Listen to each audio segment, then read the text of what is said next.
écrit, et son témoignage atteignait, atteignait les gens. Et donc, il était en quelque sorte le véhicule de cette protestation. Et donc, nous avons voulu parler du personnage, mais pas consacrer le film uniquement à lui, parce que lui ne parlait pas uniquement pour lui, pas du tout. Il parlait surtout au nom des femmes qu'il souffrait, au nom des femmes qu'il soignait. Et un des objets du film était aussi de témoigner de cette réalité sociale du Kivu, mais aussi de la dignité des femmes, de leur résilience, de ces femmes torturées, massacrées, qui étaient absolument, dont on voulait retrouver toute la dignité, mais qui gardaient leur désir de vivre, leur volonté debout, et elles aussi, malgré les risques de témoigner, ces femmes ont pris la parole alors que les tueurs étaient encore pas loin de leur village. Elles ont eu ce courage de témoigner, le même courage que celui du docteur Mukwege. Et voyant ça, Thierry et moi, nous ne pouvons pas faire autre chose que leur donner la parole et que vraiment mettre toute notre énergie à produire ce film et à le diffuser afin de faire connaître non seulement le docteur, mais ce scandale qu'est l'exploitation de l'Est du Congo. Merci beaucoup. Nous allons donc bientôt suivre le film. Je voudrais vous remercier et vous dire que particulièrement ce qui frappe dans ce film aussi, en dehors du message qu'il porte, c'est cette extraordinaire beauté des images et cet alliage parfait entre une musique traditionnelle et de la musique de Jean-Sébastien Bach. C'est formidable. Et mesdames et messieurs, chers distingués invités, nous verrons si à la fin du film, le message qu'il porte est aussi fort, sinon plus fort peut-être qu'une résolution internationale. Je nous souhaite donc une bonne soirée. Vous restez avec nous, nous poursuivons avec la projection du film. Merci beaucoup. Voilà, donc nous allons maintenant respectivement dans les 3 sites mettre en route la projection du film, le temps que nos équipes techniques lancent effectivement les images et le son. Et puis, pour nous retrouver d'ici 1h50, puisque c'est la durée de ce reportage que nous allons voir ensemble.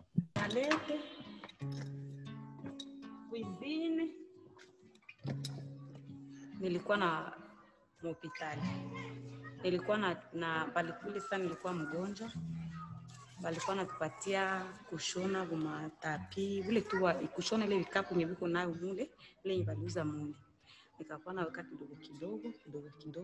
kidogo ikanisaidia, nikaeneza $300, nikaonesha daktari Mukwege, nikamwambia daktari nisha kuwa na kidogo yangu ya makuta kidogo, nilipenda sasa nitafute kakiwanja kidogo.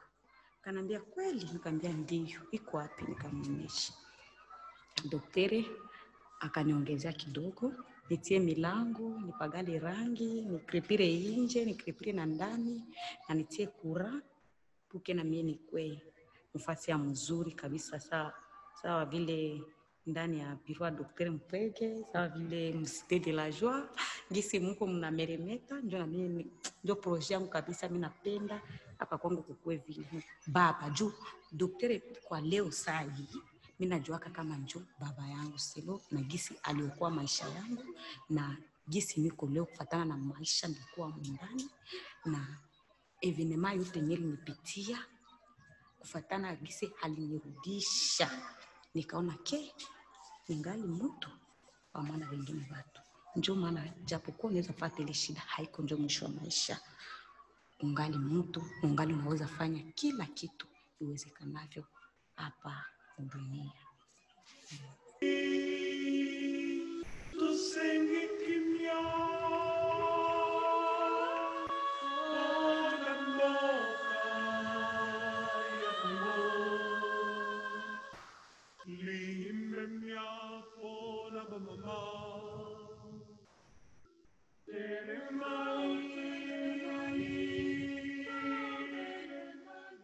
Nous allons revenir au Bénin. Alors, on n'est pas du tout dans un contexte de guerre, on n'est pas du tout dans la même situation.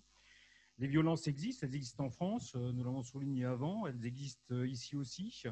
Ce ne sont pas les mêmes, mais nous allons essayer de débattre de ces questions avec Madame la ministre des Affaires sociales et de la microfinance.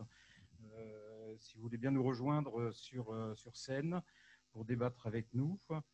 J'invite également le docteur Pelé, responsable de Mercy Ship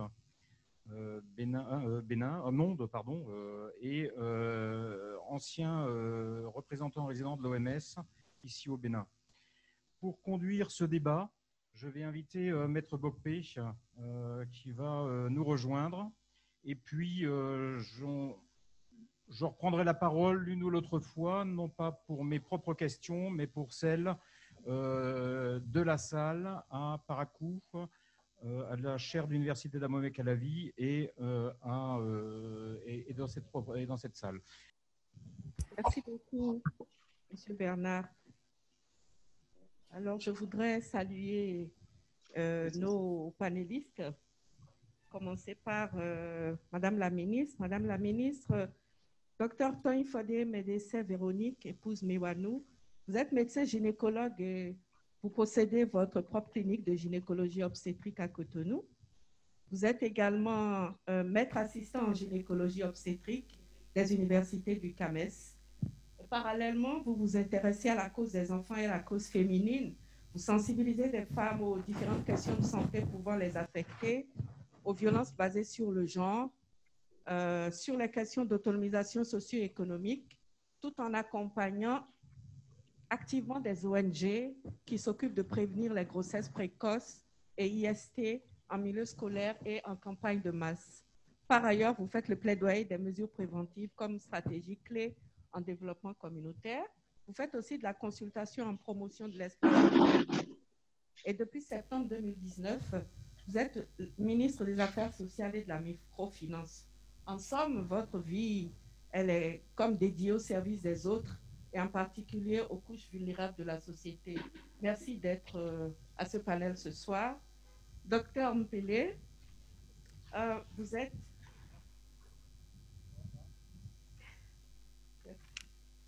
Merci. Vous êtes épidémiologiste, spécialiste de santé publique et des maladies tropicales, ancien représentant de l'OMS dans plusieurs pays africains dont le Bénin, ancien directeur général de l'ONU-SIDA pour l'Afrique de l'Ouest et du Centre, et vous avez présidé la société Society for AIDS in Africa de 1995 à 2005. Vous êtes un activiste pour la santé en Afrique et notamment pour le respect des droits des personnes vivant avec le VIH-Sida. Vous êtes mis au service des plus faibles avec l'organisation internationale et humanitaire non gouvernementale Mercy Ships. Nous tous, nous connaissons le bateau Mercy Ships à Cotonou, à bord duquel vous contribuez à offrir des soins chirurgicaux gratuits pour apporter de l'espoir, de la guérison et transformer les vies des plus démunis et n'ayant pas accès aux soins chirurgicaux les plus complexes et les plus coûteux. Bonsoir et merci d'être avec nous. Alors, ce film, il nous a tous scotchés. Je crois que ce film parle déjà énormément. Je crois que beaucoup de choses ont été dites et que nous avons vraiment de la matière à discuter. Nous ne discuterons pas longuement compte tenu de l'heure. Je voudrais juste introduire ce panel par une phrase que le docteur Mukwege a dite. Je le paraphrase. Corps dévasté, esprit détruit. Le viol, une arme de destruction massive, non coûteuse, mais redoutablement efficace, destinée à détruire physiquement et psychologiquement la famille, la communauté et tout un peuple. On peut ainsi résumer ce film documentaire. Et je partage avec vous, pour introduire cette discussion, une réflexion que ce film a inspirée. La violence sexuelle est banalisée en temps de paix. Et c'est pour cela qu'elle a pu être transformée en arme en temps de conflit. Une violence sexuelle n'est pas accidentelle. Elle poursuit un objectif. Et c'est parce qu'elle est banalisée en temps de paix qu'on la retrouve comme arme redoutablement destructive en temps de guerre. Nous sommes ici en temps de paix. Il n'en demeure pas moins que, Madame la ministre, Dr Mpele et chers invités, il y a des mots qui sont revenus. Il y a des constatations faites dans ce film que nous retrouvons, auxquelles nous sommes familiers ici au Bénin. Je vais citer ce qui a retenu mon attention et qui va nourrir nos débats. D'abord, j'ai vu l'action d'une seule personne et j'ai vu la puissance de son engagement. Mais j'ai vu aussi une grande solidarité entre les femmes pour que les choses changent. J'ai vu que la prise en charge intégrée dans une approche holistique avait un caractère gratuit. Il y a une femme qui a dit, sans payer un seul franc congolais, j'ai été soignée. J'ai vu cette approche holistique qui a consisté à soigner en réparant le corps, en réparant également les cœurs, en réhabilitant les âmes. Et j'ai vu aussi qu'on a poursuivi, difficilement oui, mais on a poursuivi des auteurs. J'ai vu qu'il y avait une insistance sur la question du refus de l'impunité, celle qui favorise la banalisation des violences et qui encourage à la récidive. J'ai vu qu'il y avait une volonté déterminée de briser le silence. J'ai vu que la prise en charge psychologique était la seule façon pour ces femmes de revenir à la vie, de retrouver le sourire, de se sentir aimées, de retrouver, comme a dit le docteur Mukwege, leur humanité. Mais j'ai vu aussi dans les dernières images, lorsque ce soldat violeur s'interrogeait en disant « Pourquoi on me condamne? Pourquoi on me fait aller et revenir pour finalement me condamner?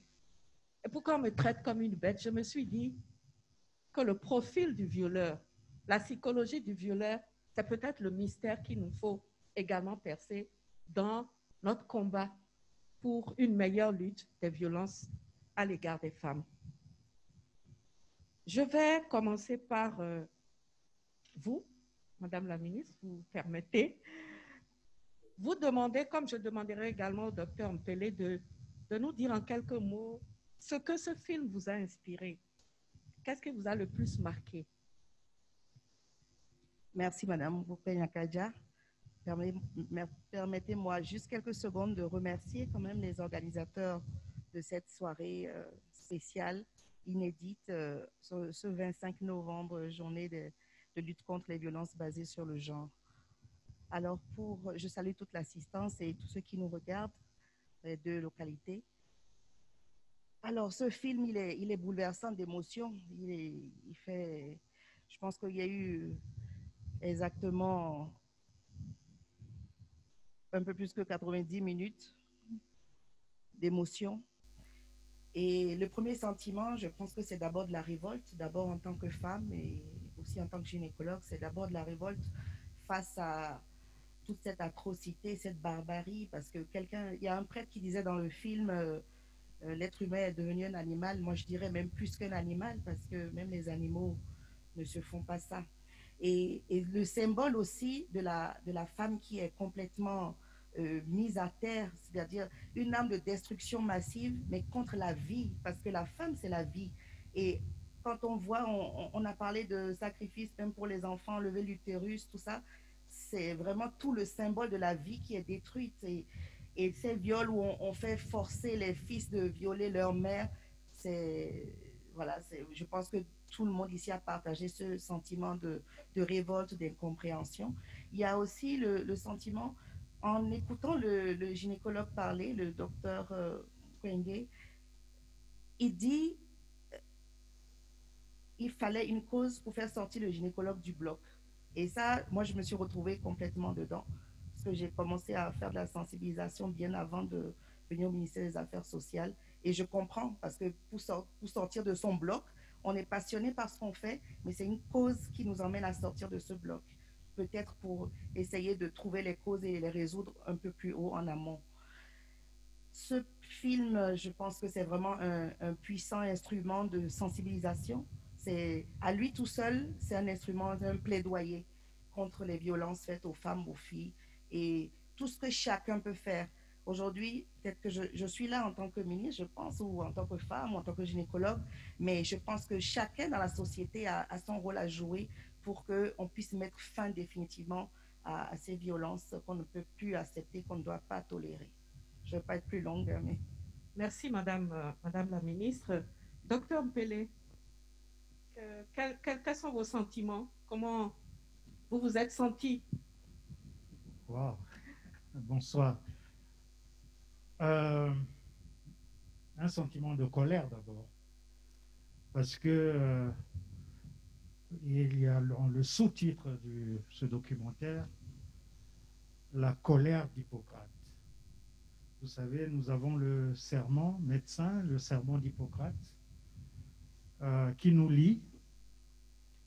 Et dans ce texte, 5 siècles avant Jésus-Christ, il y a une notion qui est importante et qui nous donne la colère. Parce que dans ce serment, on dit « je respecterai la vie », mais aussi que je respecterai la dignité humaine. La vie, la dignité humaine, et surtout que aucune de mes connaissances en tant que médecin ne pourrait enlever la dignité humaine.